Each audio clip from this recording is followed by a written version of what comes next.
It's The Drive on The Fan.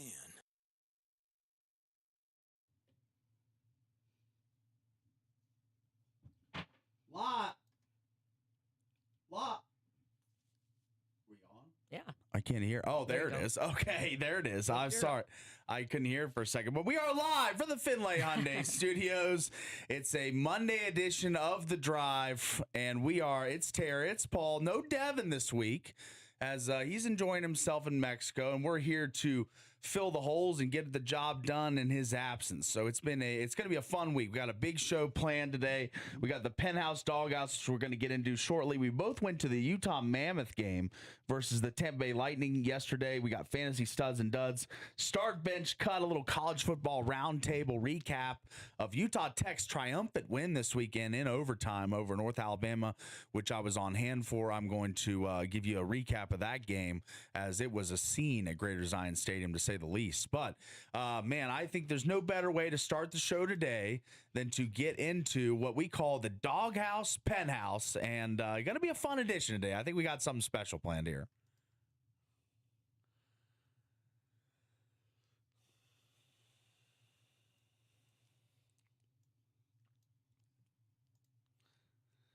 All right, so we got a little wrinkle today, as no Devin, and he's generally the doghouse, so I'm going to assume that role today. So Tara is going to be in the penthouse today, and we always start with the penthouse because the good. Oh, okay. We always get the good going first. You get the good energy. Yeah. Your party up there. You've got caviar. You've got shrimp cocktail. You got lobster tails. You got drinks aplenty for everybody. So who are you inviting up to the penthouse this morning? I'm going to go with my boy Drake May. Ooh, okay. Had another good week. Beat the Falcons. Put up some good fantasy points for me. That's right. He Been did. consistent all year. So I'm partying in the penthouse again with Drake May. Okay, so let's take a look at his stats from yesterday. 259 pass yards, 2 touchdowns, an interception. 8 rushing attempts, 20 yards, and a fumble. So not his best game. He wasn't his best. But season ranking fantasy-wise for quarterbacks, he is the 5th rated fantasy quarterback this season. So another W for the Patriots, another W for Drake May. I understand that. He's been your boy. We went back to the summertime. You were talking up him and Hunter Henry. You had this Patriots fascination early on, and it has proven to be correct. Like, let's just put it out there right now. It's proven to be absolutely correct. So I understand why. Thank you for admitting that. I am. I'm admitting that on air is because I want everyone to know that Tara was out in front of Drake May's success. I mean, after year one, mixed results. He was what he was. The Patriots were a bad team. And the Patriots were bad last year. Had a different coach. Now Vrabel here. Gerard Mayo, I just don't think he was ready for the head coaching gig. No. And Vrabel's been a coach. He's come in and turned it around. It's been great. They've been one of the better teams in their division and in the AFC. And a big reason why is Drake May. So he is partying in the penthouse today. So now we get into the doghouse. And this is where it'll get a little dicey for a couple people on the Washington Commanders. As yesterday, we'll get into it in the second segment, but we went to the Utah Mammoth game. So we were driving home during the Sunday night football affair between the Washington Commanders and the Seattle Seahawks, and aesthetically was about the only good thing about it. The uniform matchup premium. The Washington Redskins Super Bowl era jerseys look great on TV. The Seahawks Royal Blues popped. I loved the uniform matchup, but that's about all I loved. Put it there, simple and straight, as the Seahawks win 38-14. And I got a couple people that are going in today. Number one is Dan Quinn. The head coach of the Washington Commanders. You're down 31-7. You got no shot. You don't have a snowball's chance, and you know where. And you still continue to trot out your number 2 overall pick, your rookie of the year, a guy that took you to the NFC Championship game last year, who's battled a lot of injuries this year. And that's kind of the thing. And now another injury to the list. So there was a lower leg injury, a hamstring injury, and now a throwing arm injury. So now 3 injuries in 1 year, and this might be shutdown talk with a 3-6 record.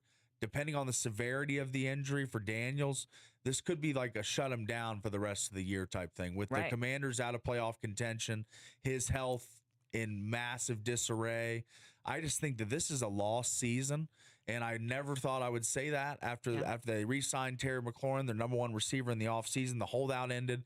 My energy was so high after that. I thought, all right, we got all the dominoes, we got all the pieces in order. Now it's time to throw the ball out there and play. Yeah, and I remember some Super Bowl talk. There was Super Bowl talk, and it wasn't far-fetched because they were one game away last year with the same cast of characters, maybe even a better team this year on paper. Yeah. But I got to put Dan Quinn in the doghouse because that game was 21-0 in a blink of an eye. He did not have them prepared to play. I mean, we've heard a lot of coaches talk about teams coming out flat and not looking inspired to start. And that is on coaching. Yeah. That is coaching. I know players play and coaches coach, but your fiery pregame speech and all the lead up to the game, all the maintenance things you do through the week. I mean, the game is the big reveal of what the coach has prepared all week long. So I feel like Dan Quinn has massively underperformed as a head coach this season. Commanders sit at 3-6. It's not all his fault. He doesn't throw the ball. He doesn't play defense. But at the same time, he's the one motivating these guys to play, getting them up for games. And they came out absolutely flat the other night. 21-0. The Seahawks go up. They win 38-14. And the other guy in the doghouse, and I'll have to eat a little crow here because after year one, it was pretty obvious who was the best quarterback in the rookie class. It was Jaden Daniels. Yeah. He was voted the rookie of the year. There was really no disputing it. The 2024 draft class. That's right. The 2024 draft class, which featured Caleb Williams, Jaden Daniels, Michael Penix Jr., J.J. McCarthy, and Drake May. Yeah. Who has ascended. And Caleb's ascended as well. We're going to get into fantasy studs and duds. Caleb had a monster of a game this week. So, well, you see all these other quarterbacks improving. J.J. McCarthy got a win yesterday. And it just looks as if Daniels could be what you've been saying. And I've been trying to throw it out and just be like, that's stupid. That's rhetoric. Like, I'm not going to listen to that. Like, I'm not going to play into that. But injury prone could be a label you could throw on Daniels. And it's a real thing at this point. He started every single game last season, so no one could say he was injury prone, and he played 3 playoff games. But this year, been out a ton. Right. Underperformed. And out again now, maybe for the rest of the season. And even when he's been on the field, he's been a tick off this year, like as far as the deep ball passing, the precision routes that are tight window throws. He's not running as much as he did last year, had almost 1,000 yards rushing last year. I mean, this was a guy in our fantasy league was taken in the first round. Yeah. You know, this is a guy that everyone thought was going to be a stud this year. So, and including me. And I don't know. I mean, I don't think before the season you were saying Daniels wasn't going to have a good year. But I think you quickly said this year that Drake's better. Yeah. And, you know, you said a couple weeks on the show that his potential is higher, his upside is higher than Daniels, because a lot of it comes with the injury prone label that could be given to Daniels and Drake May's ascending play. Yeah. So this Penthouse Doghouse was kind of special because Tara's been like pretty diametrically on the other side of me with Daniel, saying he's injury prone, saying that he might have problems going forward. And he's just been off. Like you said, off. You thought he would have a great season. They re-signed his number one receiver, and it's like, but that hasn't made a difference. Well, the number one receiver's been out all year. Yeah, so he's played in one game, or 2 games, I'm sorry. But still, it's kind of just been a season to forget for Commanders fans. Yeah. I mean, for all Washington football fans. I mean, it's just really been a season where there was massive, massive expectations and just a total letdown. So, yeah. And you got to, I mean, when there's a letdown, you got to place blame. And Dan Quinn, Jaden Daniels on my list today. So, and it's kind of hard to throw blame on someone who gets hurt because it's really not their fault getting hurt.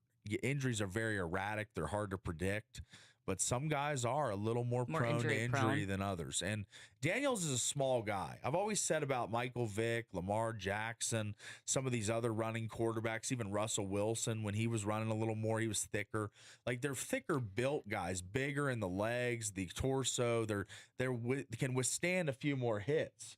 So, I mean, it just really kind of rankles me that this season has devolved into what it has after what my expectations were and what I was telling people and what I was thinking this season could be. So right, it's just disappointing. And for a coach to put a franchise quarterback out there 31-7 and then ultimately get hurt and maybe be done for the rest of the season, it's pretty sickening because the fan base loves Jaden Daniels. I mean, he is really the white knight in shining armor. Oh, yeah. Like this team was terrible my whole lifetime. Yeah. With Dan Snyder's ownership, they were terrible. I used to joke with my cousin that every season was over in October and we're playing for a draft pick. So, I mean, for last year was a magic carpet ride. And that's why I have a special spot in my heart for Jaden Daniels. And it's hard for me to label him injury prone, but the facts are the facts. So, yeah. 3 injuries in the same year. Makes you wonder what's going on off the field as well, because as far as like your trainers and stuff, and even like his nutrition, like what is he doing off the field? Because there is a lot you can do to prevent injury. Like, yes, in football, it's kind of inevitable. You can't really control it, but there are things you can control so that you are in peak physical condition. Yeah. To avoid injury. So it's like, and I'm for not him saying, to keep coming out too and getting injured, I don't know. I know. I mean, I'm not going to let him. He's a world-class athlete. Yeah. And he does prep and train and all that. He was ahead of it with the VR, the VR headset, doing the simulated games. Like, he's a hard worker in the film room, in the weight room. I don't know if taking care of his body is a legitimate claim. I don't know. I mean, I'm just saying what's going on off the field. Maybe like less VR time, more weight room time. I'm kidding. I get you. No, I understand what you're trying to say. You know, maybe he's not taking care of himself to prevent injuries, and I could be doing more. And that could go back to team specialists and stuff too. That's where I line up with you. The trainers. Yeah. I think that the training staff needs to be under heavy scrutiny because this is now 3 injuries. Yeah. And he hasn't recovered well from the initial injury back in September. Yeah. So it's just like at some point you got to point a finger at somebody. Yeah. So, and I like that you're pointing the finger at potentially him, the training staff. You're keeping all options open. I still love the guy, so it's really hard for me to blame him. But at the same time, I got to label him injury prone. That's part of this penthouse doghouse is that he is injury prone this season. Not to say he'll be his whole career. It could be his whole career, though, and that's the scary thought for Commanders fans. So we're going to grab the quick break. Great penthouse doghouse there. Nice back and forth, enjoyable. And we're going to jump into, when we come back, quite a lot of stuff on the show today. We got our Mammoth recap. Yeah. Let's jump into that after this quick break as we went up to Salt Lake yesterday for the matinee Sunday game. You'd think maybe a half-empty barn, but we'll fill you in about how loud it was, how packed it was, and how good the game was right after this.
Back live here from the Finlay Hyundai Studios. It's another edition of The Drive on a Monday as Double D out in Mexico, but me and Tara got the show all week long. And today's show brought to you by Coral Canyon. Celebrate Coral Canyon's 25th anniversary and play great golf for a great price. Call for tee times 435-688-1700. That's 435-688-1700. I think Coral Canyon might be my new home course. We're still working, ironing out some details with the potential lessons out there. As we need to call. Marco is the club pro out there, good friend, and he has offered the lessons before, and I just haven't taken him up on it. I've always been a little hesitant as, I'm not a good golfer, and there's a lot to learn. Hence the lessons. The lessons, yeah. That's right. Come on.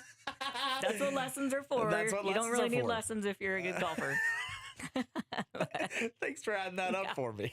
You're welcome. But all right, we're going to jump into the Mammoth now as me and Tara have been kind of really hot on the Mammoth for really a year almost now. Going to games, going to the development camp this summer, really following the team and tracking them, covering them pretty extensively. So yesterday was a rare Sunday matinee game, 1:30 puck drop from the Delta Center. And we were talking on the way up. We were like, man, it's a Sunday, Utah, maybe not a full crowd, maybe not a loud crowd. Might be a kind of a 75 or less percent. A lot of churches start at 1:30, the afternoon session. And that's right. So we thought, this is going to be a 75% full building, maybe, hopefully.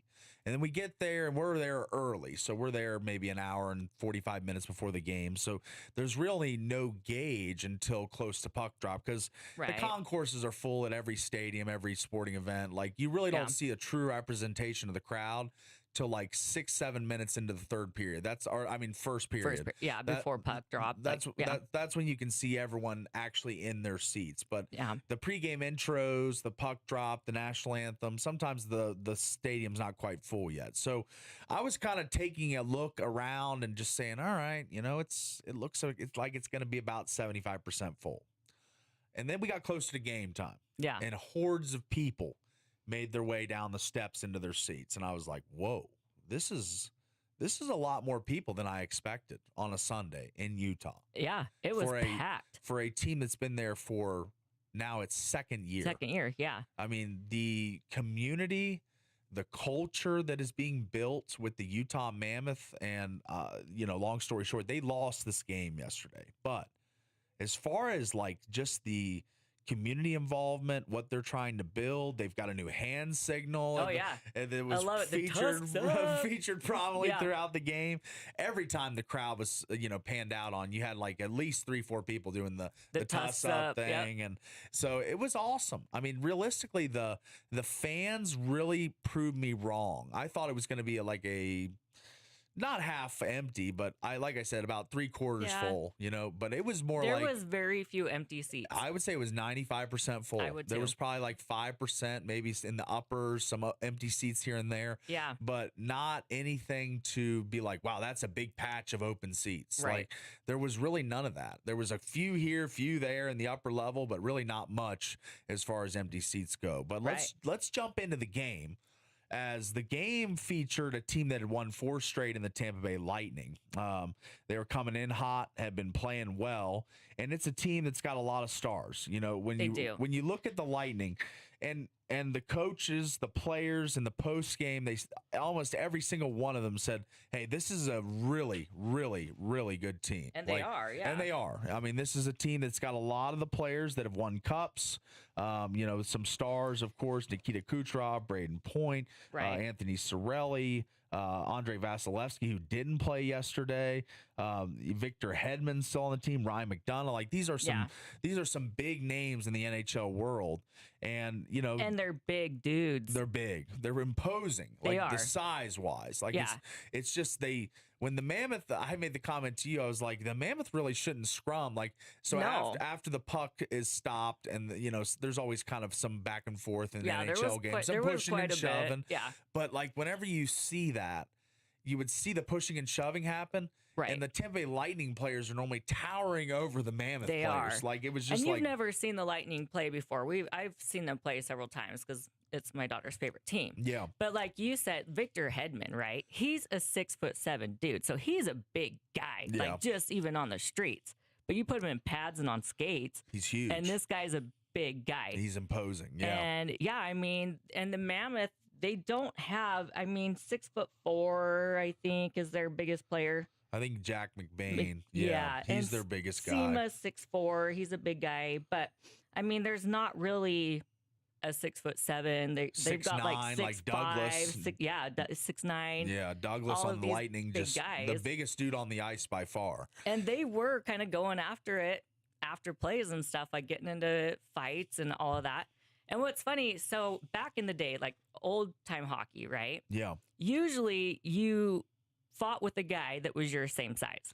Yeah, you kind of size matched a little bit. You didn't. And even the bigger guys, like it wasn't cool for them to go and pick a fight with a smaller play guy. down like a weight class. Right. Yeah. Like you kind of, exactly, you stayed within your weight class. Mm-hmm. And last night we did not see that. Like these guys were just going at it with whoever and that's right. weren't afraid to like drop the gloves. And some of the guys you would think would be pretty boys like Gunther and Cooley. I mean, they were mixing it up. I saw Cooley shoving and pushing and kind of getting scrappy. And it was kind of cool to see like the grit of this young Mammoth team who is 4-1 at home. This was their first home loss. Yeah. They do lose 4-2, 3-2 really, and then the empty net late by Brandon Hagel. But as far as the game, it started off fast. Lawson Krause had a nice breakaway, kind of top shelf shot over Johannesburg or Johansson. Johansson, my bad. Yeah. So Johansson, he was not able. I don't think he had any shot on that. He was breakaway, full speed, just lifted it, and it was right over him.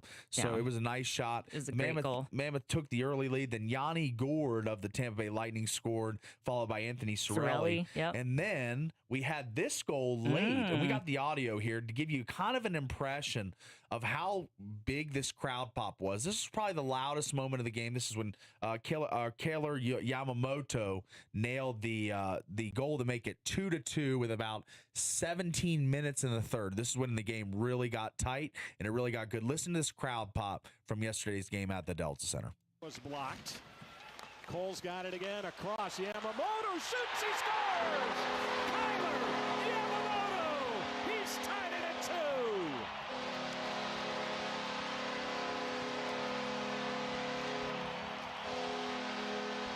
And that was a triumphant moment, and you kind of thought that Utah would get right back in the mix and be able to win this one after scoring that late goal. But then Jake Gensel, former Penguin, former Carolina Hurricane, found the way to the net unassisted to make it 3-2. And like I said earlier, Brandon Hagel would find the empty net to make it 4-2 in the victory for Gensel scored? He did. Who called that? Somebody called that, and it wasn't me. So I'm already giving you your Drake May flowers. Now you're searching for more. It's like I don't own a floral shop here, So you got to just take it easy, all right? I got to spoon feed you one at a time because I don't have all these flowers. So, but That's you were right. You did say Gensel would score. I thought that Logan Cooley and Nikita Kucherov would score. We kind of played a game on the way up. In the car, Tara's daughter Andy made her appearance at the Utah Mammoth game it was awesome. as our intern, which was super awesome. And so we were all in the car up. We're thinking, all right, we need one scorer from each team. We all played the game, and so Tara hit one, and Andy hit one. Yeah, with Cirelli. Yeah, and who was the only person in the car to not get one? You. But sorry, buddy. It's okay. So, anyways, Gensel finds the net unassisted to take what would be the game-winning goal to make it 3-2, and then the empty net to make it 4-2. But then after that, we went to Coach Torgini. Torini. Yeah, I struggle with that. Yeah, the French Canadian pronunciation a little bit. I call him Coach. Okay, Coach Andre. But Coach, we were in the press conference after the game, and the Mammoth unfortunately have been a little dismal on the power play as of late, and especially last night. So I saw that they went 0 for 3. They've dropped to under 20% on the season. Yeah, and I wanted to get Coach's thoughts. And this is from the presser yesterday. This is myself asking Coach, what is the power play? What's going on with it? on the power play tonight. You dropped to under 20% on the season. Diagnose what Tampa Bay did on the PK and what you couldn't do on the power play. They win a lot of battles, the board battles, and they made good play with the puck to get clears and stuff like that. I think that was a little bit of the image of their game. They played really hard, they compete, and then they win those battles who made the difference. Thanks, Coach. And it did. The board battles were really important because there was a lot of pucks in the deep corners and, and just effort stuff where the Lightning would use their size, physicality, strength to kind of get the Mammoth smaller players off the puck, knock them off the puck, stick lift them, check them. They really didn't set up the power play like passing it around. And my definition of set up is when all the players are in the O zone and you're passing it around looking for the best shot. Right. That didn't happen one time in 3 power play attempts. So the Lightning's PK was suffocating. They flustered the Mammoth absolutely throughout that game. So, yes, they do fall 4-2. But a day it was. An amazing day it was because brighter days are ahead for the Utah Mammoth. As we were talking to Cole Bagley from KSL Sports, and we were talking about the Logan Cooley extension, some of the things the Mammoth have done, and to make this team what it is already in year 2 in Utah. Right. And he was talking Stanley Cup. He said with the guys under contract, with Peterka, with Keller, with Cooley, with really the whole core of the team together, Mikhail Sergachev, like they've got a really impressive group of young talent. Yeah. So now with Cooley signed, Keller signed, Gunther signed, you can really let the team mature together. You're not bringing in new pieces every year and trying to shuffle the lines and bring in new chemistry. Like these guys are going to be together. They're going to learn to love each other. Like I think they already do. There's some really great camaraderie. You can even see it in the locker room. Yeah. Where they're joking with each other. And, the last time we were up there, SEMA coming in and joining the media scrum and throwing in questions. And you can just see that they've got a really great bond together. And like you were saying, I think 2 years from now, we're going to see them with the Stanley Cup, or at least like battling in the championship for it. Okay, I like that thought. Yeah, they're young and they're already great this year. I'm liking this. We're gonna see a playoff. You got me intrigued here. We're gonna see at least a wild card this year, and then give them another year or two, and we could. They could be contending. Yeah, I think they can contend. They've got They've got the right ownership. It seems like Bill Armstrong, the GM, knows what he's doing. And it seems like Ryan Smith has put a ton of support into the team. Going all out. The practice facility, I've heard, we were invited, but we're unable to make it that day due to some traffic snafus. But I've heard it's like second to none in the league. Yeah, state of the art, best practice facility in the NHL. That's right, and that's a big recruiting tool for free agents, for new players, for draft picks. Like you can just see that the team is invested.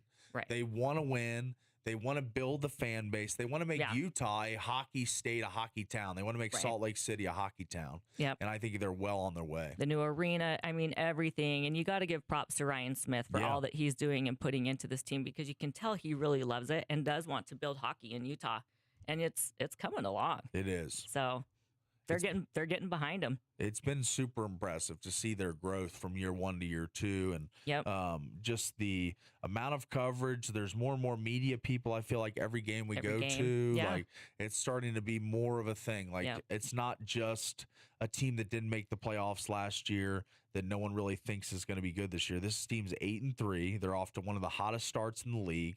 They've got young talent everywhere. They got a good backstop in their goaltender, Karel Vamelka. Yeah. Like they're built the right way. They are built the right way. So, and Veggie had an incredible stop last night. No, tell the listeners what you told me. I need to find the video of it. Maybe when we come back, I can play the video. But 5 shots that he blocked. Yeah. The only goal, stop that I have seen that was maybe better than that was Anthony Stolarz for the Maple Leafs last year when he barehanded it.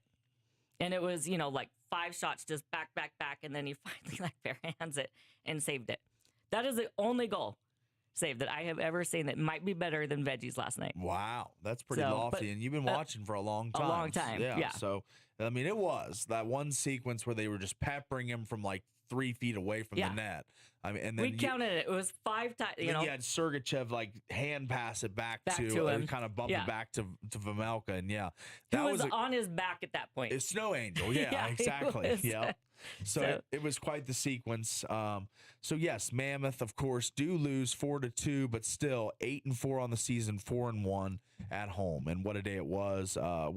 You had a great time. I had a great time. And Andy had a great time. Andy had a great time, and a very great experience had by all. So if you haven't been to one yet, I know Vegas closer.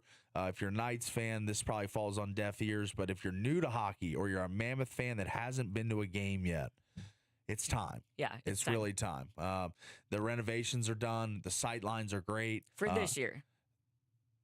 There's still 2 more phases.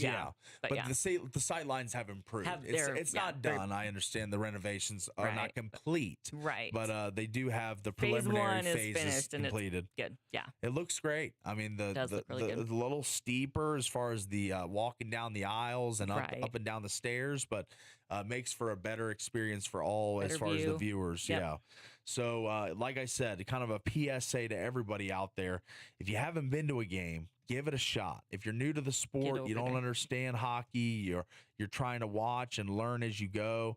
What I did when I was about, I want to say like maybe 11 or 12, I went to the MCI Center at the time to go see the Capitals Penguins with my dad.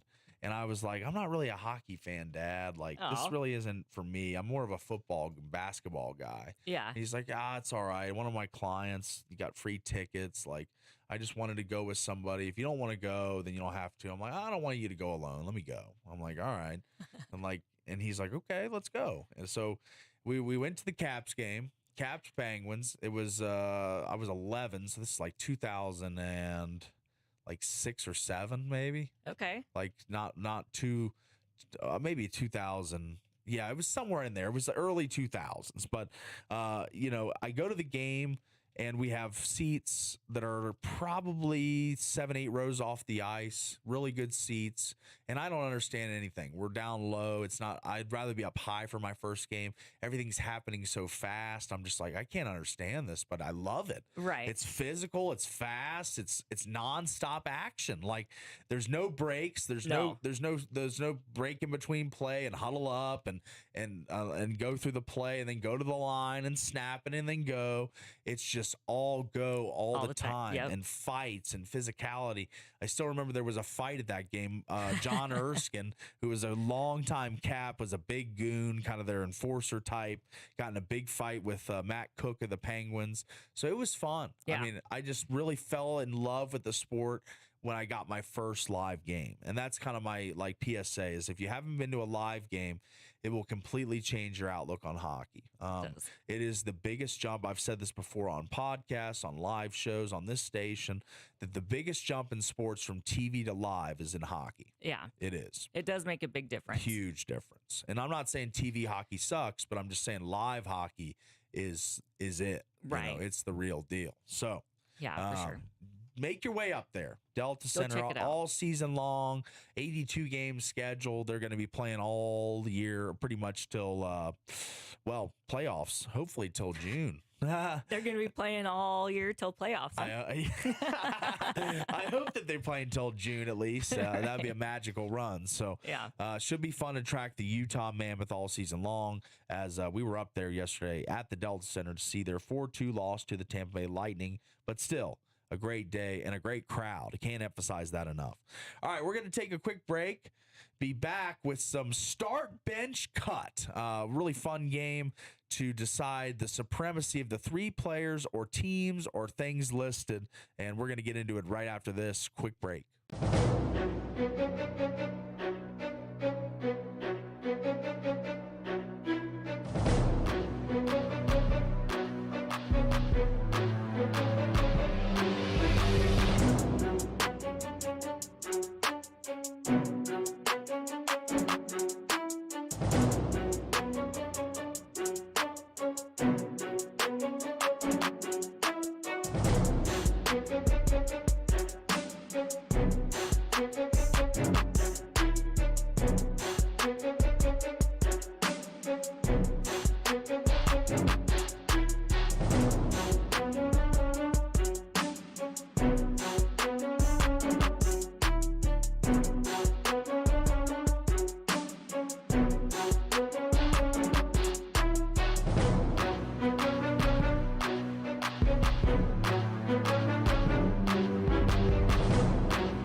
Back live here from the Finlay Hyundai Studios. It's a Monday and a beautiful Monday. Anytime we get this special guest, and it comes not enough, to be honest. Labeled the show killer long ago, and that's not a label he should embrace because I've always loved his candor. It's none other than Dixie Direct's own Mr. Tony Chambers. How we doing, sir? Show killer. I love the mouth. I love them all. Okay, I like the mouth better than show killer. Do you? I do like the mouth because it kind of just signals that you've got that charisma that you I don't sugarcoat my feelings on That's things. right. That is affirmative. That's right. So one of my favorite things that you did when I first moved to Southern Utah, this was back when we were across the street a long time ago. The Utes had beaten the Cougars in a dramatic fashion. You remember that year that they came back? I don't know. You have to be more specific from the 9 years, 4,300 days that it was. I knew the 3,000. I remember your day count. I remember your hymns at the church when they would win and be the score of the game. You had some great bits. But now BYU's won 3 in a row. I haven't gotten your reaction to this. There's a new streak in the state of Utah, and it's with the BYU Cougars. So what are your thoughts as one of the biggest resident Ute fans in St. George? Well, do you have a little sister? I do. Okay. Sometimes it's good to let the little sister win. It makes them feel good about themselves. Okay. They can start bragging about it when you reach 9 wins in a row. Okay. I mean, congratulations, kittens. 3 out of 12 years. Whoa. Holy crap. Look at that. 75% of the time you're still losing. So it's a little, right. You know my feelings on Big 12. I know. It's the little sister conference of the universe. The truck stop conference, small time. 100%. Yep. Mm-hmm. And even Texas Tech, even the kittens. Utah's still right there hunting. They're hunting. You know, we're a couple things go their way. We could have a holy war in the Big 12 title game. And that would be a lot of fun because that streak will frickin' end in a hurry. He's calling it now. Wow, he's calling his shot. He's like, if that happens, pointing at the home run and hitting it right there. So part of my whole Utes are going to take out the kittens. Yeah, the reason I don't even call as much anymore is because I don't even follow it as much as I used to. Mm-hmm. When NIL started, I lost all my mojo. I hate the portal. I hate all this stuff.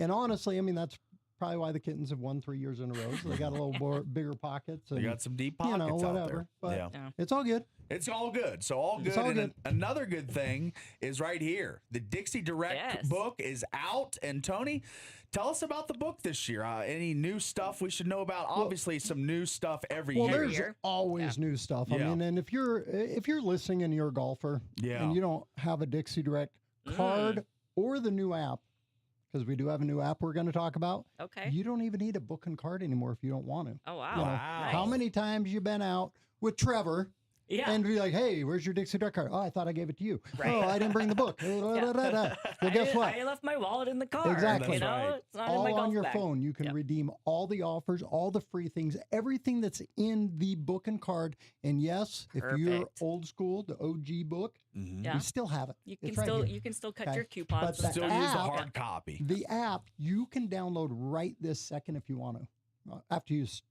not driving. Right. Do it right this second if you're driving. That's right. Safety go to your first. app store. Yeah. Search Dixie Direct, update your app. Boom, there it is. And you can even buy from your schools on the app right this second. There's a drop-down menu. So you hit the I want to support a school or fundraising group.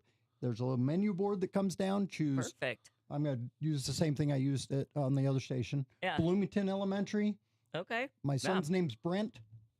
Type it in. He still gets credit for it. He's going to win some prizes, all that kind of stuff. Awesome. Okay. The new book did just come out Monday. Tons and tons of stuff. I mean, we've got Houston's Hot Chicken in this year. Oh, yeah. Super Chicks is in there again. A lot of your favorites. We got a kitchen Thai place out on Sunset, Honolulu Grill. Oh, yeah. The list goes on and on. All those free offers. There's a free round of golf at the Ledges, Sky Mountain, Coral Canyon. If you're golfing and not using a Dixie Direct, and now even if you want to use the app and just every time you clock in, boom, save. Yeah. We've even got a little nearby feature on the app this year. Oh. So you're sitting here, trying to you figure guys out want to go where you get want some to go. food and be like, all right, well, let's go look through Dixie Direct. Or let's go look through the app. You hit the nearby button on the top right side, and it'll break it down by the closest thing to you. And obviously right here, Porta Subs. tropical smoothie, right? Right here, bam, bam, bam. Yeah. And go take your app over there, take your card over there, swipe, done, Nice. ready to rock and roll. Up to the times. And still $40 and half the money, $20 still going to the schools, and they're still going to win prizes for selling books or apps. Nothing has changed. It's just supercharged. This is incredible. Supercharged. I like that. Yeah, that's a good way to market it. It's amazing. I think it's absolutely supercharged. I've been getting the book for years, of course, and use it. Wow. I'm pretty dedicated to using it because I mean I'm a single guy. I don't have I just if date nights. That's right. Date night with myself, and then I bring home the extra leftover. Meal. That's there right. you go. I got lunch for tomorrow. Yeah. So that's what Dixie Direct's been for me. It's always an extra meal. It's always something to have in the refrigerator for tomorrow because you always get what do we have to do to find you a girl, Polly? That's right. We're actually taking we're taking singles on the Hawk. I work on the Hawk now with Chris. Okay. And every morning he's like he's an eligible bachelor and all this and you know. Yeah, we need to start greasing the skids. Hey, I like that. He Hey, you're an doesn't find a advocate. girlfriend soon, though. He's going to be a golden bachelor. He could apply for that show. That's right. I It's can gonna be apply to the that senior. show. What's the senior bachelorette? Yeah, the golden bachelor. Yeah. Oh, I don't know if I'm good Polly. enough looking to be a golden bachelor, but all right. But so anyways. But Polly, you're a celebrity on the radio. That's Yeah. got to count something. It counts somewhere. for some, I guess. For some, I think. But I you know. mean, not all of us are blessed with this. That's right. Not all of us can be an We Adonis can't like yourself. all be Tony Chambers. Yeah. I love that. See, and she appreciates this just because Trevor, Yeah. Yep. very handsome dude. Yeah. Yeah. I told, what's first name again? Or Tara. I'm Tara. Tara Yep. and Trevor. Yep. Yeah, Trevor is one of my horror stories of golf. Of golf. Yeah, Yeah. well, you can give this story. Well, match plays. Yeah. 14 years ago. Mm-hmm. I'm 4 up with 4 to play. They call it Dormian match play. Playing the Black Rock. Yeah. I shoot 1 over on the final 4 holes of Black Rock, which is phenomenal for me. Yeah. And you were Stupid kind of Trevor shoots 3 under the same thing. Yeah. And he ends up tying me. We go into the third playoff hole. playoff hole. I put it in the water. He puts it on the green. Taps in. Bada boom, booda boom. Trevor is my devil Game when it set. comes to Right. match. I bet he doesn't even. It's not even scarred in Trevor's He mind. probably doesn't even remember No. it. And But this- you you're can bring it still- up. As you can see, Yeah. Tony Still a has chip some on the significant shoulder. Oh no! Yeah. I hear the tissue. name Yeah. Trevor Atkins. It's a shutdown. Yeah. I'm surprised he gave you a book. I know, after that that's true. experience. We he's might have to he'll discuss. probably take it Yeah, back. We'll have to Right. discuss this later. You're related to Trevor? Never give it up. Give it back. Yeah, so download the app. Yeah. The schools will start getting books tomorrow and Wednesday, Great. just like normal. Awesome. Yeah. But like I say, on the app, you don't have to wait. You can download it right this second as we're sitting here and just have all your savings. Start using it today. And that's brand new this year. That's brand new. The first time we've ever done it. And another thing with the app is we're not doing automatic renewal. Other discount app companies, Yes. they're going to go okay. to automatic renewal. Okay. Students move school to school to school. Right. If I do automatic renewal, the same school is going to get the money every time. Oh, I Okay. see. So we Okay. want Because the kids. like Well, you yeah, said. I mean, Kids the kid to get the ranked credit at too. Bloomington's going to be at Desert Hills next year. Yes. So Yeah. why are we still supporting Bloomington? There'll be new kids that can support Bloomington. Ah, So- I see. Yeah. And that way you have to kind of reinvent it and everything else. Another cool thing on the app is it does have a savings feature that will show you how much you've saved throughout the year too. Oh, Oh, cool. I like that. The app is slick. That is so go pretty check cool. it out. That sounds like it's cutting That's edge. amazing. You're up to the times as Yeah. the book grade. I mean, I always have used the hard card and just gone in and handed it and they mark it for me and I can keep track right there. But I'm sure the phone you can keep track of every It shows when offer you've you've used it. used. The second you used it, it has a little green check mark that says you've already Nice. used this. So now okay, there's no yeah. more of this. Oh crap! I already used that one. Oh, you used it, and Yeah. it's all there. Okay. So check it out. Tony's out in front of every Wow, yeah. every possible State snag. of the art. It's state of the art. Yeah. He is totally state of the So you art. can go to DixieDirectCard.com, check out the entire book right this second, or just go download the app, and then the schools and the books will start coming around on Tuesday and Wednesday. pretty good looking book here as we show it on the camera. As got the nice American flag, the Snow Canyon. Yeah. That's beautiful. It's pretty dang attractive. It is. Yep. A beautiful. Not quite this attractive. Yeah, that's right. Right. Yeah. The book is not an Adonis. Mr. Tony Chambers is indeed an Adonis. But we are we're about, what do we got, about a minute or so? We've got about 2 minutes. 2 minutes. So what else has been going on? Well, we got you got a lot going on with Dixie Direct. The Yep, Utes are Dixie losing Direct. to BYU. Like, shut up. Hey, it's the kittens, remember? Kittens. That's right. The meow. I like that. Daylight Donuts is still rocking. Yeah, and Daylight rolling. Donuts. You know, Any new things going on over at Daylight? Any new menu items or? No, we just need to find the right employees. I yeah, see. food It's tough industry. right now. I mean, like I say, I never wanted to get into food business, but Yeah. and there's a reason why is because kids nowadays. It's hard. Yeah. Yeah. But I hear you. yeah, there's a lot of stuff. As far as basketball goes this year, I don't care. Yeah. Oh. BYU fans have fun. Yeah. You know, The do bands, your thing. the whole thing. Yeah. They're going to be freaking. They're going to be good. And seeing in basketball, I'll actually root for the kittens Oh, really? Oh, okay. over other State teams, pride or Wow. why? just because it's basketball. Or is it for the state? Like, is it for the good of Utah? You see BYU? I No. don't Okay. care, and I don't care about conference or anything else. Okay. We know you love the Jazz. I have watched 2 games this year. Oh, For the really? Jazz. Well, look at that. Yeah, I Yeah. did. See, that's an Yeah. improvement. I did. Ace What- Bailey. Yeah, and I never Isn't even it? saw Ace, the other kid, Mark Marketing. Oh, okay. Laura, Lowry. I Yeah. saw his 50-point game the Oh, other day. nice. Yes, that was Okay, awesome. Yeah, I that had no was pretty idea cool. that nobody since Carl Malone since 1998. Exactly. Isn't that That's crazy? So Yeah.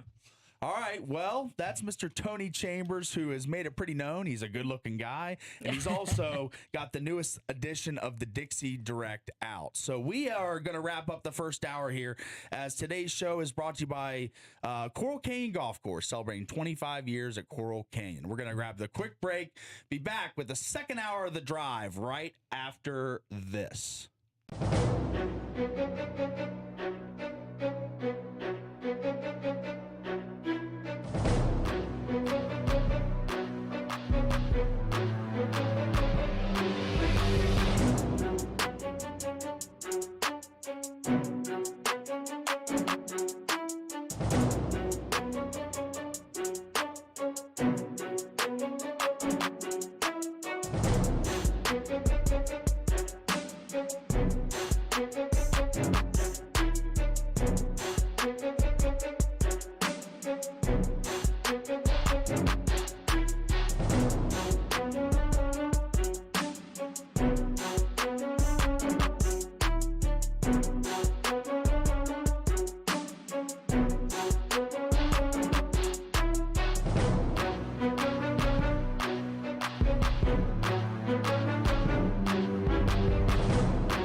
Back live here from the Finlay Hyundai Studios. It's a Monday, and a good Monday here, as we just had Tony Chambers from Dixie Direct in, as the new Dixie Directs are out. If you're just here now, go get your Dixie Direct Savings Guide. If you're a golfer, like Tony said, it only makes sense. So many free rounds, so many opportunities to get out there and play, and BOGOs aplenty. So, yeah, go get that Dixie Direct book, as it is a great investment every single year. I've had it for almost every year that I've lived here, 9 years now. So awesome book, awesome discounts, and an awesome value.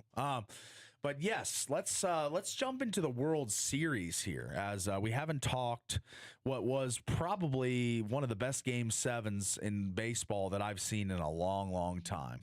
It was incredible. It was it was a heartbreaker. It was a heartbreaker, as this whole studio had kind of bandwagoned on to the Toronto Blue Jays. Yeah. After dispatching Double D's Mariners in devastating fashion in what was a Game 7 there as well. Yes. So interesting. That they were able to push through. I always kind of underestimated the Blue Jays a little bit. I know Vlad Guerrero Jr., I know Bo Bichette, I know some guys, but Savage, Barger, some guys that stepped up big for them this postseason. Lucas, like, they've got some guys that I wasn't too knowledgeable on. Like, I didn't really know their backstory or how much of, Ernie, So, like, they just had a lot of guys. Like, I've heard of Springer, I've heard of Vlad, I've heard of Bo Bichette. I've heard of some of these guys and know them pretty well as far as their athletic pursuits and careers. But as far as the other guys, there's not as many. You go down the Dodgers lineup: Shohei, Will Smith, Freddie Freeman, Mookie Betts, Mac Muncy, Teoscar Hernandez. I mean, there's so many household names that baseball fans know. Yeah, that's right. So in Game 7, it kind of felt like the hero versus the villain a little bit. Right. Because the Dodgers are everything, in my opinion, that's wrong about baseball. Yeah. Spending and spending and spending to buy a championship. All the best players. And yeah, exactly. And so I was rooting for the Blue Jays hard. So right here, we got the clip, as this was probably the biggest play in this game other than the winning run. But this, I would argue, is just as important, because they were on the brink. This is the top of the ninth, 3-2 pitch, 1 out, as Miguel Rojas becomes the postseason hero in the clutch for the Dodgers, who were facing elimination before this big hit. Drilled to left field and deep and gone! No way! Miguel Rojas!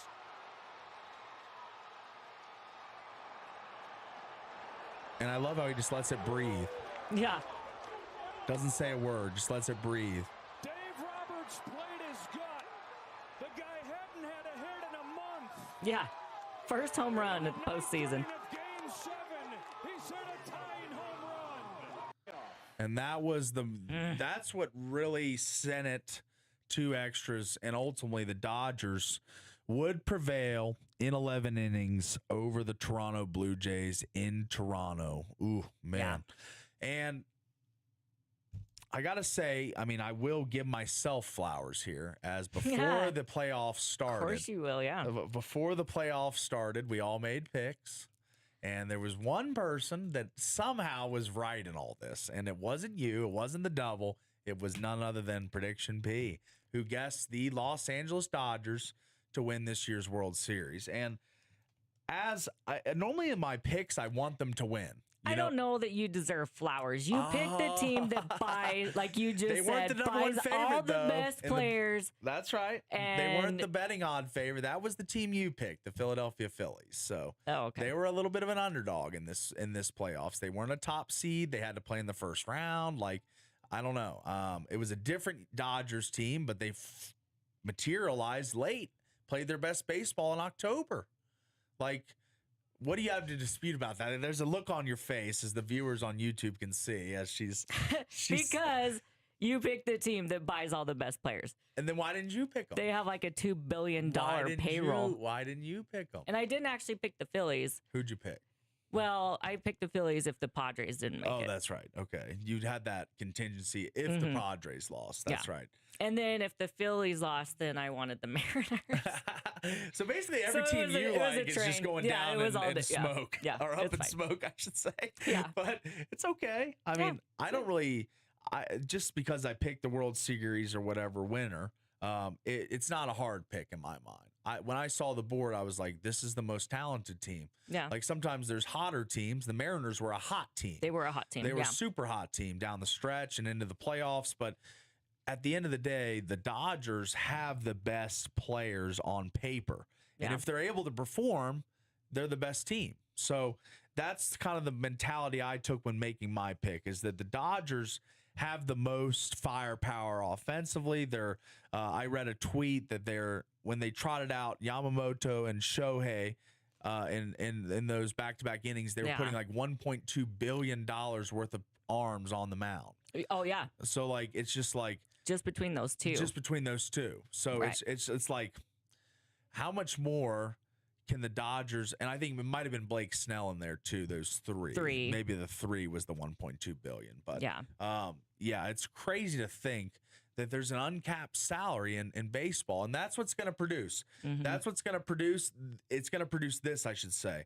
It's going to produce a juggernaut like the Dodgers, like the Yankees, like the Red Sox, these big market teams with a ton of money to spend, the Phillies, the Mets. They can just pay the royalty tax. They don't care. They'll do whatever. They don't care. They just want to win. They want to win. That's Stephen Cohen, the Mets owner. Yeah. You think he paid Juan Soto all that money just to not win? And they had a super disappointing season. They did. It was a bummer. But it was a super. And the Yankees are disappointing too, and they spend as much money as well. But yeah, the Dodgers at least are pulling it out. They're making it work. They are. They're spending and winning. So not every team that spends wins. Exactly. So like that's the thing, is like you say you shouldn't give me flowers because I picked the team that's got the best roster, but at the same time, they still got to hit the ball. They still got to make the pitches. Mm-hmm. They still got to make the plays in the outfield. Just because you've got the best team on paper doesn't really mean it's going to play out that way on the field, on the diamond. So they still had to win the games, and they did. And they were pushed to the brink by a really, really exciting team in the Toronto Blue Jays. I kind of feel like Toronto will not be back in the next 3-4 years. I think they're going to have a little World Series hangover from this. As we see that in the Super Bowl, it kind of reminds me of the Panthers-Broncos when Peyton Manning played in the Super Bowl and beat Cam Newton and the Panthers. The Panthers went to that one Super Bowl, and then after that loss, they fell into mediocrity. I'm not saying that the Blue Jays are going to be mediocre, but I don't think they're ever going to be the AL representative in the World Series again with this current roster. I think they had a lot of things go right. They had a guy that was an A-ball beat the Dodgers lineup twice. They had Vlad Guerrero Jr. hit 8 home runs during the playoffs. They had so many things go right for them. Ernie Clement had that amazing streak of hits as well. Oh, yeah. So, like, a lot of things played into their favor. And I'm just saying this because the Washington Nationals, when they won my team, they had a lot of things break right for them. So, like, every team that wins has some things that go in their favor. You need a little luck in sports. There is. And people that don't think there is, you're wrong, because there is luck in sports. Oh, and yeah. I mean, a lot of things happen. A lot of things can change. But I still feel like the Dodgers are built to be a legitimate dynasty, unfortunately, for all the other fans of other teams in the MLB, because they've got the pitching staff. They've got a really potent lineup. They've got a proven manager that's won some World Series before.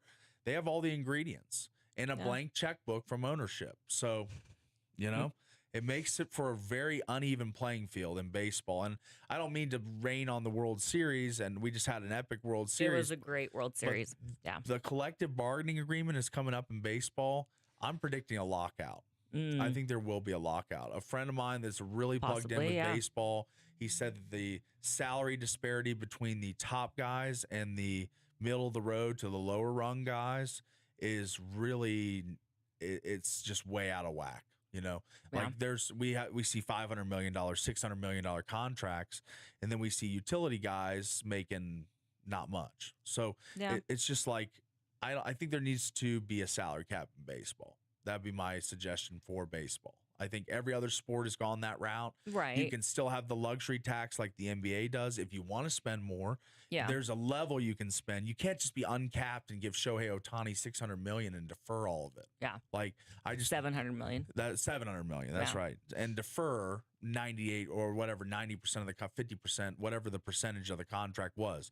I know that he's not being paid out all that right now. Yeah, it's being deferred till he's older, you know? Yeah. So they're kicking the can down the road. Yeah. They're trying to preserve some cash to spend on other players. Right. And what they've done with Shohei deferring that money, it opened up so much money to pay the rest of the team and bring in a Yamamoto and bring in, you know, a Blake Snell and bring in, you know, these pieces that have proven to be super valuable for the Dodgers and their winning culture. Yeah, exactly.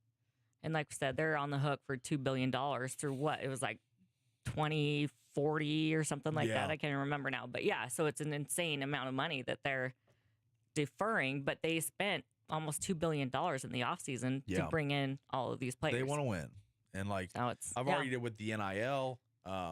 Like Devin said, why can't it be a level playing field? That's kind of the thing with baseball too. I just feel like if you want to win and you've got the deep pockets, then you can win in baseball. If you have the right talent scouts that assemble the right team, because obviously Mookie Betts, Freddie Freeman, you don't just, Mookie came from Boston, Freddie Freeman came from Atlanta. You make some moves to build your team the right way. But I still feel like the Dodgers are just kind of buying their way to championships. And that sits wrong with me. So I just don't love it as a fan of other sports where every other sport has a hard salary cap. And baseball is just, you know, the Wild Wild West. I don't understand it, you know. It just doesn't make sense to me that how in professional sports and college sports is the Wild Wild West right now. It is right now, There is no salary cap. No. So, like, I'm kind of on both sides of the table because I kind of don't mind it in college as much as I mind it in baseball. Because I'm kind of a proponent for the NIL. You know, Devin is not, I am. So it's kind of a little bit, we're kind of split on that issue, but that's an issue for another day. But the Dodgers are basically doing Wild Wild West NIL spending with their lineup, with their pitchers, with everything. So it really sits wrong with me, but they are your 2025 World Series champions as they defeat the Blue Jays in 7 games. And the decisive 7th game in Toronto where the Blue Jays had a lead late in the game. And let's be honest, they blew it. Yeah. They blew it. Clutch hit by Miguel Rojas, who they caught up, Tom Verducci caught up with Miguel after the game, and he had a very spirited, very emotional post-game interview. I wanted to get a little snippet of this for the listeners here. This is Miguel right after the game. Yeah, I was never trying to hit a home run. I think this is the first home run against a right-handed pitcher during the whole year, and it came to the biggest part of my life and my career, in front of these fans and in front of the city of LA and my teammates. Kind of like battle, and I can really describe right now the emotions that I felt, not just tying the game, but giving the opportunity to bring Yamamoto for another spectacular performance. That guy is everything that you can ask for. I have to put my teammates in front of me because I wasn't able to do whatever I did today because without the confidence of Doc, my teammates, and everybody who kind of believe in me. Yeah, I was never. Yeah, I love that. So he does a couple really cool things in that interview. One, he's obviously getting heaped with praise by Verducci, but he throws it on Yamamoto. He says he was spectacular. He was great. So that's a mark of a good teammate. Very humble. And, You just hit the game-tying home run to send you to extras and prevent your season ending. But and the reporter's all about you. But you want to give it to your teammate. You want to say, hey, what about this guy? He was spectacular. So, and like just the emotions, you could tell. He said he hadn't hit a home run off a right-handed pitcher all year or whatever. Biggest moment of his life. Oh my gosh. It's just, I couldn't imagine being in his shoes in that moment because that was a singular moment in life. There are a few of them throughout your entire life that's just life-changing. Like that is a life-changing moment for Miguel Rojas. So incredible game, incredible series. And I think it really was one of the best World Series that I've ever witnessed. As far as the Game 7 theatrics, the high drama. I mean, it was just the double plays, like the catches and Guerrero's catch off of like first base, and then and the plays at home. The play by Rojas coincidentally threw it out, and they thought they reviewed it to look if his foot was on the bag. Yeah, because he looked like he pulled it for a second, but it clearly got right back on that bat. It was there was just so many incredible plays. It was an absolute game of inches. As a few things could have broken wrong for the Dodgers, and the Blue Jays could have been World Series champions. It was literally just a few little minute things that went wrong for the Blue Jays late in that game. Most notably, Hoffman leaving one hanging for Miguel Rojas. All right, so that'll wrap up your MLB season, 2025 season in the books, as the LA Dodgers are the champions once again. We're going to come back after this quick break and get into a little more of start bench cut, as we didn't get into that. We had Tony in, so we kind of pushed that back. I know I was teasing that earlier. We're going to get into some start bench cut after this quick break, and this segment brought to you by St. George Tent Shop. Make your vehicle look good, feel cooler, and protect your ride. Book your tent. Just call 435-704-8657 or Google St. George Tent Shop today. We'll be back right after this.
We're back live as time to get into a little start bench cut. But first off, this segment today brought to you by Kabuto Sushi and Ramen Bar. Student specials, 11 to 3 daily for high school and college students. Get over there, enjoy some great sushi. We had our friend on Utah Tech's basketball team this year, Marvell Allen, who he loves himself some Kabuto. Gets the, what was it, the shrimp fried? No. The ribeye steak. Yeah, and then shrimp fried rice. Shrimp fried rice. And then was it an egg roll? Or he gets a few things. Some really good stuff. So get over there to Kabuto Sushi and Ramen Bar. Check out what they got. A really, really good sushi and food menu over there. So, all right, let's jump into a little start bench cut. It's a very simple game.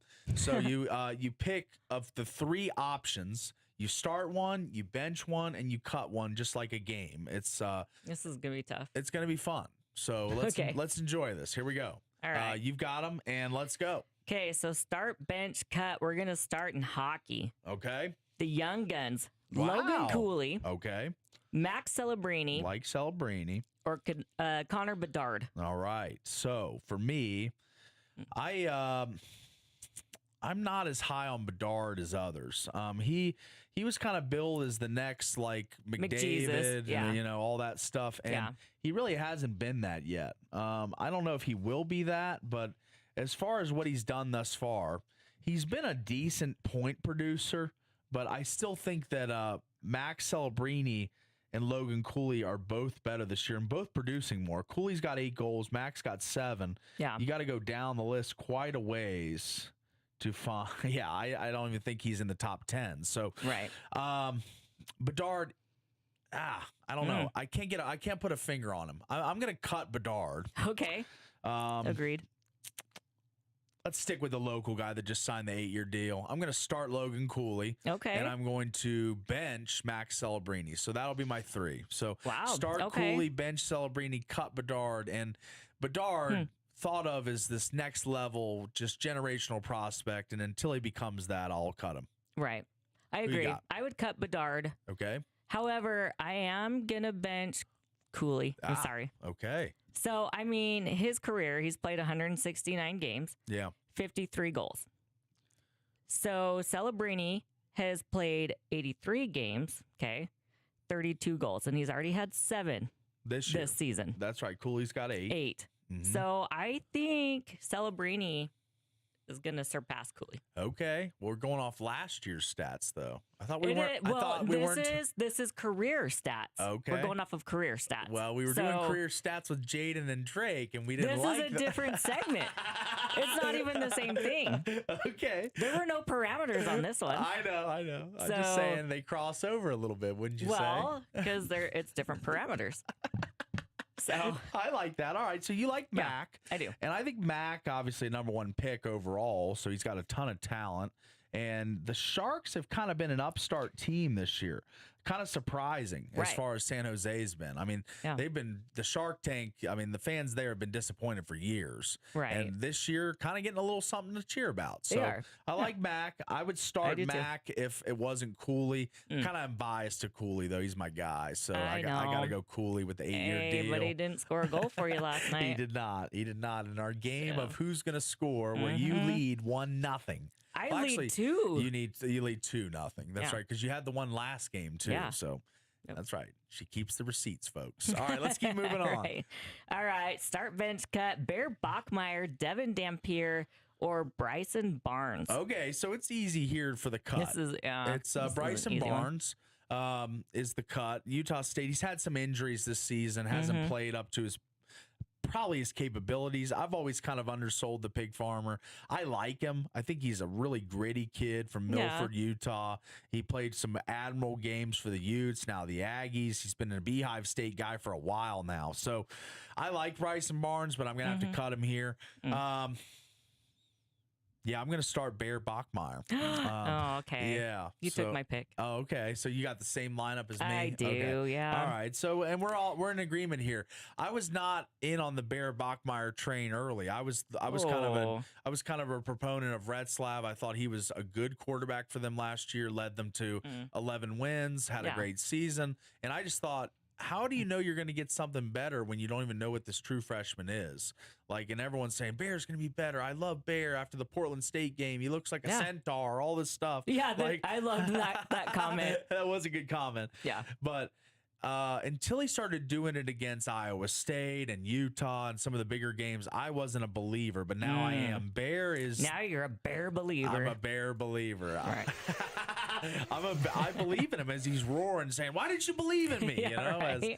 As Bear Bachmeier, really good dual threat quarterback, and he's proven in big games, Iowa State, Utah, not just Portland State and Stanford. He's played big in big games. So go Bear, start bench Devin, and cut Bryson. And you're on the same page there. Same page, yeah. Okay. But Devin's kind of been playing through some injury, right? He has. So. Yeah, but you got to go with... Still, I would still bench him. Yeah. And start Bear. Okay. Yeah. All right. Let's move on. All right, let's go on. So Vlad Guerrero Jr., Freddie Freeman, or Teoscar Hernandez. Let me go first. You go first. Cutting Teoscar. Okay, you don't like Teoscar, yeah. No, I've never liked him. He's a good player, though. Okay, but in postseason, he did not perform. Could they count on him at the plate to hit? No. No, not this year. Not at all. Yeah. He was terrible. So I'm definitely benching him or cutting him. Yeah. I'm going to bench Freddie Freeman. Oh. He was still, he still played well. He did. But it wasn't the Freddie Freeman from like the last World Series. Where he had the game winner. And he had a game winner in this series. He did, but didn't he? Yes. He did the very first game, wasn't it? Yes, it was. So, yeah, okay. But, one. But I'm still going to bench him. You're going to bench Freddie Freeman. Yes. Okay. And then let's talk about Guerrero. Yes. I mean, obviously. Because, like, Guerrero compared to Freddie, what he did in this World Series was incredible. I mean... It's not as easy as you make it sound with Freddie and Guerrero Jr. I'm going to cut Teoscar as well. Okay. For his postseason performance. Yeah, I don't dislike him. I don't mind him as a player, but I don't like him. As far as it's putting him in the bench or start position, I don't think that actually is something you can do. So, okay. Yeah, this is hard. This is really hard. So, I'm going to say Vlad Guerrero Jr. starts because this was Toronto's first World Series appearance in 32 years, and he was the reason that they went deep. And he set an all-time record for home runs in a single October for the Blue Jays. Yeah. He was just smashing the ball. And Freddie, of course, was bigger in last year's Dodgers run. He was very instrumental in that walk-off hit, and he had one this year, like I said, but not as important as last year's. Right. There's people that have tattoos of the bases and stuff, like the base diagram with Freddie's ball flying out. Over I've seen that a few tattoos like that. Yeah. Wow. So that he is a Dodger legend. He's etched into the stone of the Dodgers forever for his postseason heroics. But I would still say Vlad, who in the top of the ninth had a shot. He hit a ball deep to center field. Did you see that? Yes. Yeah. It was so, and off the bat, I was like, that's true. That's out. Yeah. And it was not. And the painful season ended. But at least he knows he's starting for both of us. Exactly. So he can take some solace in that. So, all right, let's keep it moving. Okay, start, bench, or cut. Let's go to stadiums. Rice-Eccles Stadium, Lavelle Edwards Stadium, or Michigan's the Big House. Oh, okay. You got three here that are pretty raucous environments. Obviously, College Game Day was just in Utah. We haven't gotten into the Utah game today. I know. They pounded Cincinnati. Really nice win there for Kyle Whittingham and the fellas. But I haven't been to either. I haven't been to any of these three, so I can't really speak to what. This is just my perceptions. I have not had real life examples of going to these stadiums. Okay. But I would start the Big House. It's a legendary stadium. It seats over 107,000 on full games when they play Ohio State. Had over 100,000 people since, what did we say, like 1975? Yeah, the 70s, right? Yeah, so they've had a long run of filling that place up. Right. So I think a game day environment there for Ohio State or Michigan State, like a big time Penn State, game like that, where it is a full house and it's raucous. I think the Big House is number one here. Number two is the starter here. Let me bench. This is hard because everyone always talks about BYU night games being unreal. Yes. I just remember the USC-Utah game. Cam Rising runs in for the 2-point conversion. They win 43-42 in dramatic fashion. I hadn't heard a stadium in Utah on TV louder than that one. The night they beat USC with Caleb Williams. But BYU's been surging as of late in the night game department. West Virginia played a night game against them. We had a high school game that night, so I didn't get to watch all of it, but it seemed like that crowd is just dialed in from start to finish. They don't use liquid courage. They're just all natural. It's all natural, It's all natural. Cougar tails and swig and all that good stuff. So I'm going to do it. I'm going to bench BYU or bench LaVell Edwards Stadium and cut Rice Eccles. I'm going to go BYU over Utah. Yeah.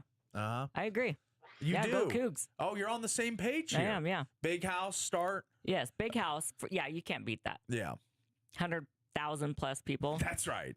Almost every game. No, you can't beat that. You can't beat that, especially two Utah schools who are a little smaller stadium-wise, capacity-wise. They've been packed all season, and 68,000 people or something, like you said. The roar of the Cougars. Cougar, the roar of the Cougar, the Rock, as they call it, is amazing. And the Muss, the mighty Utah student section. Yes. They do a really good job, both of them, filling the stadiums.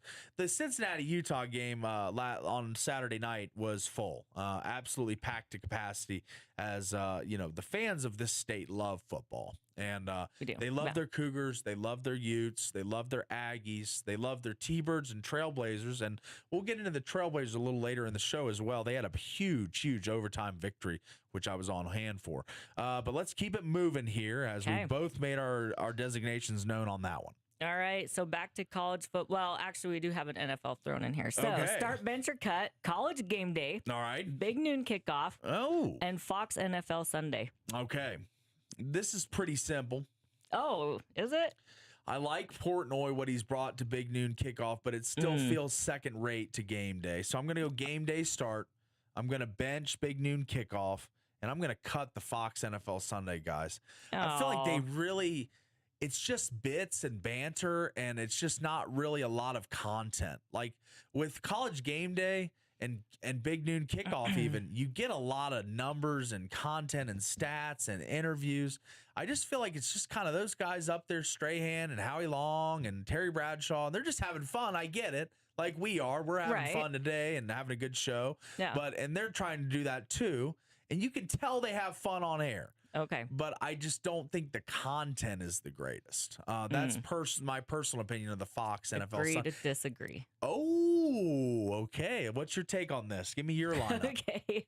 Well, I'm actually going to cut Big Noon. Okay, Big Noon. All right. I love college game day, though. So I'm going to start college game day. All right. Because Pat McAfee, yeah. I mean, Saban, those guys, they're amazing. Yeah. And McAfee's hilarious. Yes. And up at Rice Eccles this last weekend, it was great. There was like some mothers for McAfee signs. He took his shirt off because he was wearing blue. And so the crowd was all chanting, like, take it off. So he stands up on his chair and like takes his shirt off. And so, okay, you can't beat McAfee. Yeah, he's funny. See, and it's a bit. It is a bit. And Saban is great. He provides great intellectual content and sports or football analysis. And then you got Herb Street, who I can do with or without Herb Street. Yeah, I like Desmond. I miss Corso. And I like Des. I like Desmond Howard. So it's good. I love college game day. It's number one. Yeah. I just don't love the Fox Sunday banter. I would bench Fox. You like them. Because I do like the bits and stuff that they do. Yeah. They have some really funny stuff. But sometimes like even the tush push and like they've had some pretty funny stuff. You showed me that one. That was funny. Yeah. But like I feel like they're going for way too much comedy, and they're a pregame show leading people up to the game. You want information a lot of the time. Yeah. And sometimes I think they're just doing skits and bits and having fun. And like that's cool and all. But a game day and Big Noon give you a lot more content for a sports fan like myself. So I'm going to go game day, Big Noon, then cut Fox NFL. So, but game day, you're starting. I'm starting game day, yep. Okay. We're on the same page there, right? Yeah, we are. Okay. All right, let's keep moving. Here we go. Last one. Bench, start, cut, Jonathan Taylor, Christian McCaffrey, or Bijan Robinson. Ooh, this is tough. This one is tough, actually. These are like the top 3 fantasy running backs, basically. Yeah. And you have JT on your team. I do. It's just painful because he only got me 7 points. We're going to get into studs and duds, and he was a dud this week. But all season, though, he's been the best running back in fantasy. So I would probably say I would start Jonathan Taylor. Okay. Just because the Colts are in a groove right now. They don't have a lot of injuries. They're just playing really well. I feel like the Niners are super banged up. That hurts Christian McCaffrey's production, I think. And it might help in a way, too, because he becomes the only good target for Mac Jones or Brock Purdy or whoever's starting out there at this point. So, yeah, I'll probably go with Jonathan Taylor start, bench Christian McCaffrey, because he's the focal point. And the Falcons have Drake London and Kyle Pitts and other guys. So I'm going to cut Bijan. As weird as that sounds, because Bijan was a #1 pick in a lot of fantasy football drafts this year. He was, yeah. But I think he's not as valuable to his team as both Jonathan Taylor and Christian McCaffrey. They're more focal points of their respective offenses. So I'm going to go start JT, bench Christian, and cut Bijan. Bijan, yeah. Okay. Who you got? I agree. I would cut Bijan. Okay. In this one. But I'm going to start Christian McCaffrey. Interesting. And bench JT. Okay. Just off of production. Production alone. Yeah, pure production. And McCaffrey is a lot better receiver out of the backfield. He'll get you a lot more PPR, like points per reception catches. So he'll get you those points, whereas not saying that it's totally absent from Jonathan Taylor's game, but he is not as big of a receiving threat as McCaffrey. McCaffrey will get 5, 6, 7 catches a game, you know? So like it makes it hard to take Jonathan Taylor over him, but I just kind of have that personal bias. He's been great for me all year. He's had some 35, 40-point weeks. So, and I know McCaffrey has too. I think he had 37 this week. So, both guys really good, and Bijan is too. But we had to cut somebody. Somebody, right? So somebody had to be cut off the team. But that'll wrap us up, right? No more. Yes. All right. Let's take a quick break. But first, the segment today brought to you by Color Country Custom Coatings. I'm sorry. JC is offering a limited time deal, $400 off a permanent ceramic coating.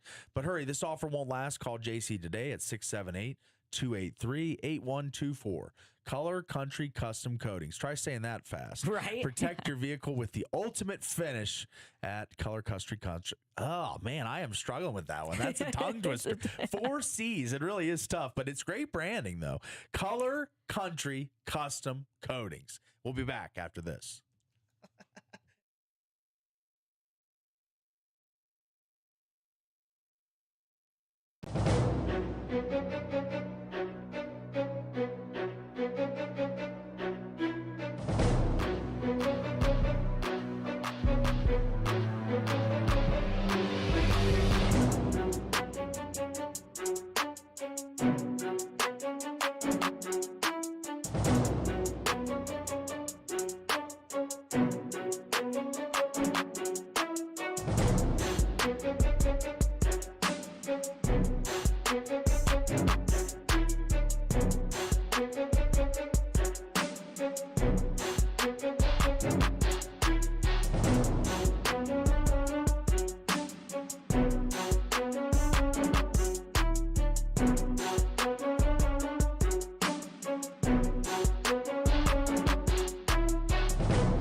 Never sold out here on The Drive. Today's program brought to you by Prime IV. Call 435-522-5005. Black Friday is on all month at Prime IV Hydration and Wellness. Stock up on your favorite infusions, injections, and gift cards with our biggest savings of the year. One glowing skin, the high-dose glutathione beauty boost 10-pack is $150 off.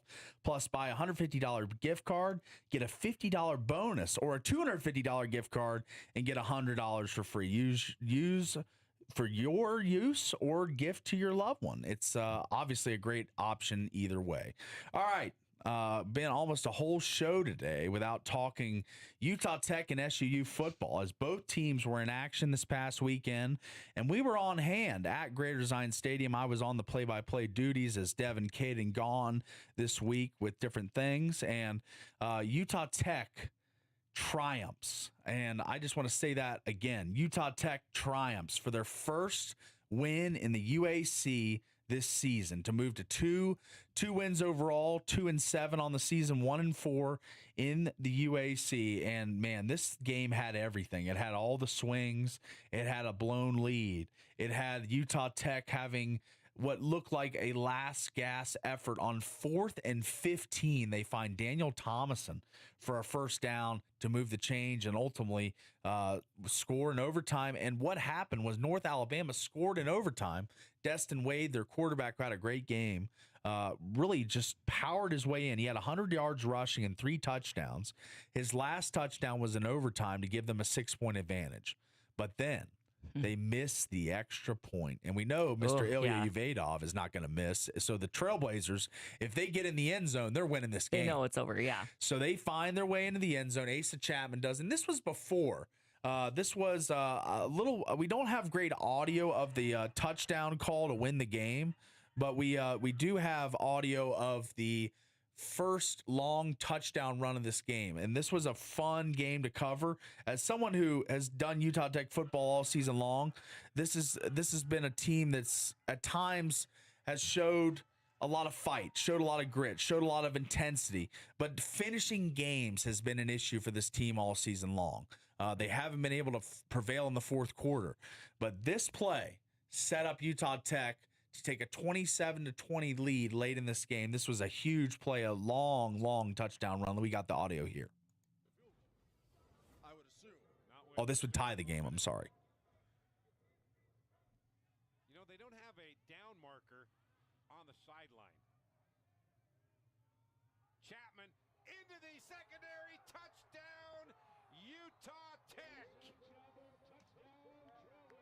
And the Blazers, Asa Chapman would have 2 on the day, as he was really kind of the driving force in the running game. He was kind of a guy that it was hard to bring Asa down with his speed and agility in the open field. And you saw it there. Well, you didn't see it. You heard it there as he broke away, and there was just no one within 5 yards of him. He was just had so much speed down the middle of the field. So it would be him scoring the overtime touchdown as well to make it a 2-touchdown performance for Asa. And then Ilya Uvadov knocks home the game winner to send the Trailblazers home victorious for their first time all season in the UAC. It was a great day to be a Trailblazer fan, alumni, supporter of any kind, because the last couple years, the last 2 seasons, 1 win a year ago, now 2 this year, they're showing forward progression. And now down the stretch of the UAC season, as there's not many games left. Next week, this coming Saturday, they'll be at West Georgia, who is 6-3, a very good football team in the UAC. And then week 13, they'll be home to Eastern Kentucky. They're 4-5, maybe another winnable game for Utah Tech, and that will be the season ender.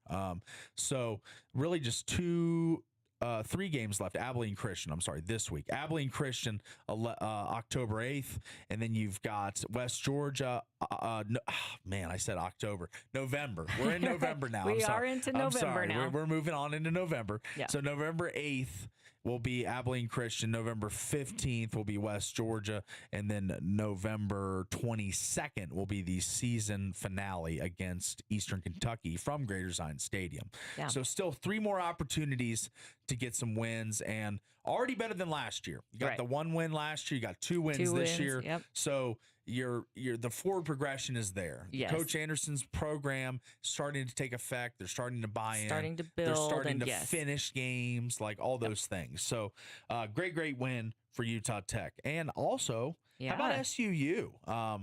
Fresh off that battle for the Axe win over Utah Tech a week ago, 28-7. And how about the Austin Peay Governors, who came into this game ranked in the FCS polls, one of the better teams in the UAC, and SUU just opens a can on them. They win 33-17 going away, as there was touchdowns from Braden Whistler, Joshua Dye, Jaden Rogers. The field goal kicker hit a number of field goals, Daniel King. Like, there was a lot of contributors for SUU in this game. Right. And Bronson Barron, he played a good game, 184 yards passing. But again, it's Joshua Dye. This team is built on the running game. Yeah. 34 carries. He is a workhorse, 155 yards and One a touchdown. Yep. So Joshua Dye has proven to be one of the best backs, not only in the UAC, but the country in the FCS. He is a stud. And like Devin said to Delane the other day, how are you going to keep him? Right. Yeah. How are you going to keep Joshua Dye? Because he's going to be a candidate for the Walter Payton Award in the best player in the FCS. He's going to be a guy that a lot of Division I programs are going to be looking at. So hopefully we see Mr. Dye back in Cedar City. Yeah, that's right. We got to hope that he stays in town, because he is a sensational player. All right.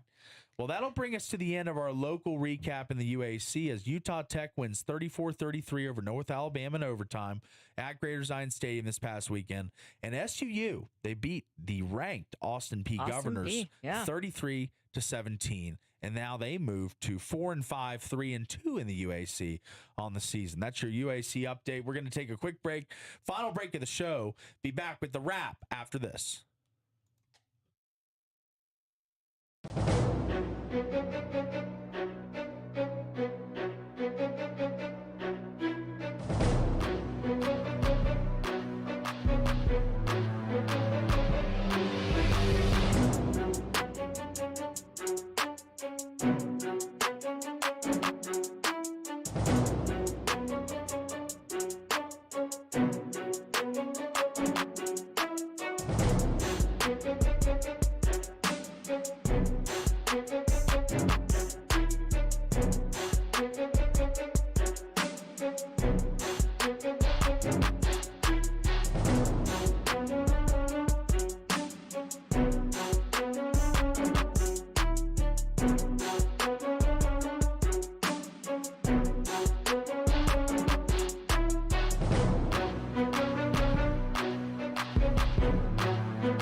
We are live from the Finlay Hyundai Studios. Wrap of the show here, and today's show brought to you today by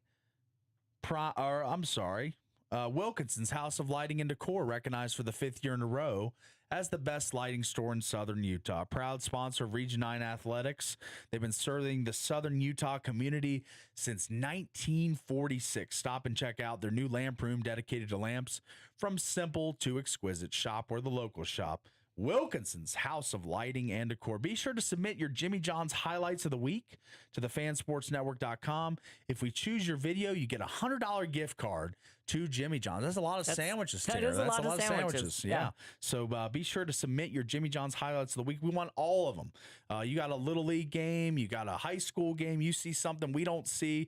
We want it. We want you to send it over. So that is your Jimmy John's highlight of the week. All right. So now it's time to make some picks, as I think we're going to do this week.